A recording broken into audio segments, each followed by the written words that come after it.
Storytelling is one of the most powerful skills you can learn. The people who have the most influence on this planet are good storytellers. Teachers use them to convey important concepts. Comedians use them to make us laugh. Companies use them to sell us their products, and politicians use them to campaign and take power. A recent study even found that good storytellers are seen as significantly more attractive and are even considered more important. So how exactly do you become a good storyteller? Well, every good story is told in the same exact format that is comprised of 3 parts. If you can learn and master these 3 parts, you can become a significantly better storyteller. The first part is the setup. This is where you set the scene for your story. You give the listener enough details for them to know what you're going to talk about. Think of it as the cover of a book. If you don't have a proper setup, a proper cover, people will not listen to your story. They're not going to pick up that book. You'll hear comments like, "Oh, you're so random," or "Haha, you're so weird," if you do not have a proper setup. What you want to make sure too is that your story is relatable to the subject at hand. For example, if my friends were talking about their crazy college roommates, I could bring up a story about my old roommate. If my friends were talking about people they looked up to in the past, I could bring in a story about my boss, who I used to look up to.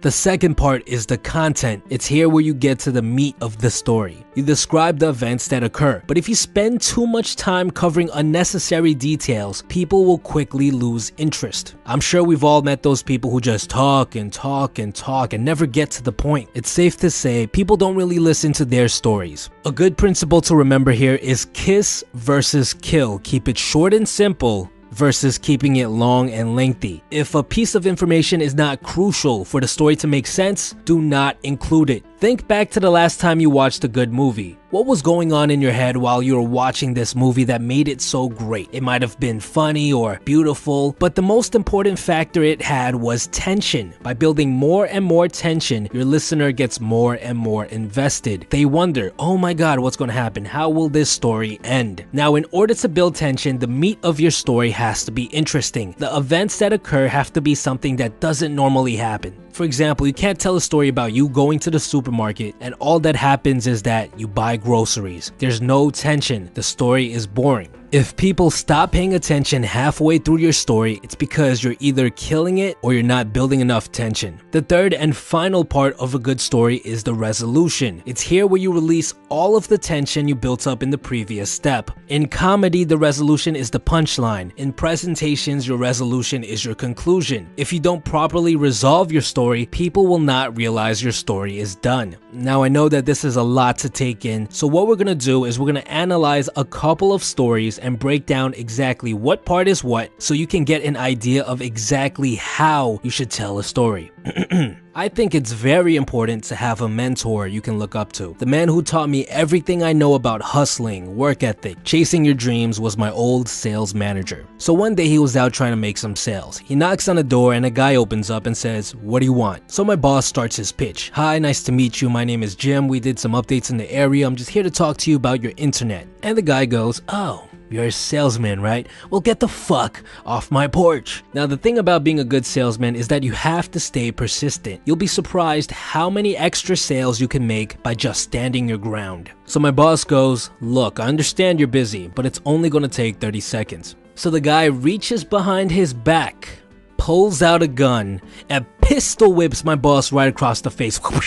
And you know what my boss said? "Okay, so now can we talk about your internet?" Man, I couldn't have asked for a better mentor. So if we take a look at this top part right here, this is the setup. The listener knows that I'm going to talk about a mentor of mine, someone who inspired me. If we take a look at the second part, this is the context, the meat of the story. What you'll notice is that I am only mentioning the most crucial details. I am not telling you about the weather that day or what time it is, because frankly, none of that stuff is important for the story to make sense. What you'll also notice is that I throw in sound effects. This is something that a lot of good storytellers will do. They will add sound effects, facial expressions, and even change their voice in order to make the story seem more animated. The listener can see a clearer picture of exactly what is happening. This line over here, The thing about being a good salesman is that you have to stay persistent. This builds tension. The listener now knows that my boss is going to do something. And if we look at this line right here, and you know what my boss said, this line right here builds a tremendous amount of tension. The listener is thinking to himself, oh, I can feel a punchline coming. I wonder what it is. And that's where you hit them with the resolution. It closes up the whole story. It shows the listener why I looked up to my boss so much. And what you'll notice is that I throw in a line, I couldn't have asked for a better mentor. This is what's called a closing statement. It shows the listener that the story is now over. Here's another example. When I was in college, my roommate had a funny habit of hurting himself in the weirdest ways possible. He was by far the unluckiest person I had ever met in my life. So one day he comes back into our room looking really sad. So I say, Adam, what happened, man? He looks at me and says, oh man, my girlfriend just broke up with me. Well, do you want to talk about it? No, I'll be fine. So I was like, okay, I understand. Sometimes us guys need to get over things by ourselves. I turn around and go back onto my laptop, and suddenly I hear, I turn around and Adam is clutching his arm and there's a knife about an inch deep into his hand. Blood's just spraying everywhere. It was crazy. So it turns out he had taken out his pocket knife and he threw it at the wall in frustration. The knife somehow bounced off the wall and stabbed him back in his own hand. I don't know what he did in his previous life because that man definitely did not have God's favor. So again, the first part of this story is the setup. The listener knows that we're going to talk about a roommate of mine who somehow hurts himself. The next part is the content. It's here where I describe what happens. You'll notice that this content is very dialogue heavy. When you have a dialogue heavy story, you have to change your voice and make it very animated. Give each character a slightly different voice so the listener knows who's speaking. The last part is the resolution. It closes this story and throws in a little joke about luck and karma. Almost all of the best storytellers out there will throw in a pinch of humor regardless of what type of story they are telling. If you want to learn more about humor, you guys can check out my video on humor, which I'll link to in the description below. Now, everyone has a different style when it comes to telling stories, but you'll notice that the best storytellers will always follow this 3-part format. If you want to get better at storytelling, the best way to do so is by practicing. So we're going to do a little exercise, a little challenge. In the comments below, try and write your own story. Try to follow all of the tips that I mentioned in this video, as well as the 3-part format. After posting your story, I'll give you some constructive criticism.